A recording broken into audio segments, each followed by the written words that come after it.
The gunman who killed 50 people at a Catholic church in southwestern Nigeria opened fire on worshippers both inside and outside the building in a coordinated attack, before escaping the scene. Nigeria. The gunman who killed 50 people at a Catholic church in southwestern Nigeria opened fire on worshippers both inside and outside the building in a coordinated attack before escaping the scene, authorities and witnesses said Monday. Although Nigerian security forces have not yet identified who carried out Sunday's attack on St. Francis Church in the town of Ayo in relatively peaceful Ondo State, analysts suggested they came from elsewhere in the West African nation, which is plagued by violence from various armed groups, kidnappers, and extremists. No one has claimed responsibility for the church killings, in which children were among the dead and the gunman used some kind of explosive. The attack is undoubtedly terrorist in nature, and the scale and brutality suggests it was carefully planned rather than impulsive, said Eric Humphrey Smith, senior Africa analyst at Verisk Maplecroft Risk Intelligence Company. State Police Commissioner Oyemi Oyediran said security forces, including the military, pursued the attackers, but unfortunately, we could not catch up with them. Nigeria, which is Africa's most populous country with 206 million people, has grappled for over a decade with an insurgency in the northeast by Islamic extremist rebels of Boko Haram and its offshoot, the Islamic State West Africa province. The extremists, who have killed more than 35,000 people by UN count, are fighting to establish Sharia law and to stop Western education. Ondo, however, has long been considered one of the safer states in the country.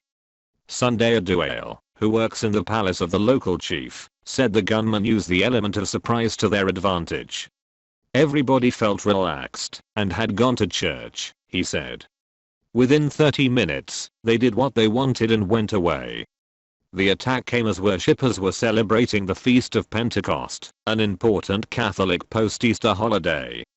Bishop Jude Aragondade said some gunmen entered the church, while others stayed outside, to shoot anyone who fled. Stephen Amoteo, who lives nearby, heard the gunshots, and rushed to the scene. I saw a lot of dead bodies, both young and old, even children, he said. The people came in, and started shooting from the gate. He said the church has 3 entrances and the main entrance was said to have been locked, making it difficult for many to escape. They were just shooting.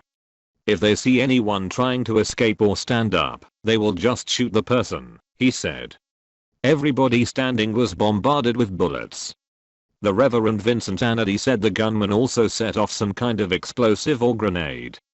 Many Nigerians expressed shock and anger over the attack in Awo, a small town of traders and government workers located 50 kilometers, 31 miles, from the Ondo state capital of Akure. The central location of the church raised questions as to how the gunman got there unnoticed. Rahman Yusuf said many people tried to find out the fate of their relatives after the attack. Some came only to realize they are dead, he said, adding that they also went to hospitals to see if their loved ones were among the wounded. Workers at the Federal Medical Center in Ayo struggled to treat scores of wounded from the attack. The Nigeria Medical Association directed all available doctors in the region to help.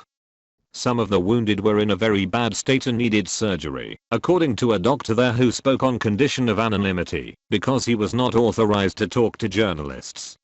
I have attended to a good number of casualties, but what I saw yesterday was far beyond whatever I have seen before in my life, the doctor said.